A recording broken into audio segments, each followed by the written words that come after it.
Hey everyone, this is Sarah, your appointment setter for today's video. May nagtanong sa akin sa YT pero hindi ko na na-screenshot mga Mars, no?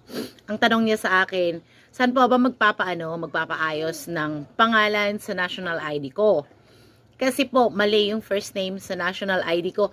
Well, mga Mars, before I answer this question, marami kasing nagsasabi or nagko-comment. May mga nagko-comment na are you sure sa mga sinasabi mo? Well, mga Mars, let me remind you na hindi po ako expert. I'm no expert to this, okay?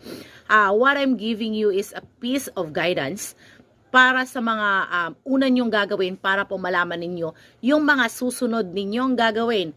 Like for example, pag itinanong po, like yung tanong nito ngayon, na kung saan po ako magpapaayos. Yan, ang sinasabi ko lang po is kung saan o kaninong ahensya kayo pupunta. Hindi ko po sinasabi yung mga magkakasunod-sunod na gagawin ninyo. Kasi nga po, pag halimbawa, sinabi ko na pumunta po kayo sa Philisis office, doon na po kayo magtatanong. Ganun po yun, mga Mars.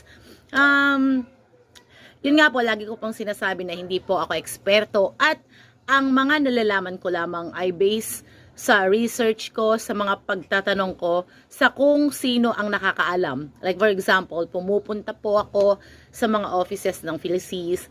Kung nadaan po ako ng SSS, kung nadaan po ako ng PSA, nagtatanong po ako. Sana naman po, eto, panoorin niyo po yung video ko kung interesado po kayo, and if not, skip niyo na lang po.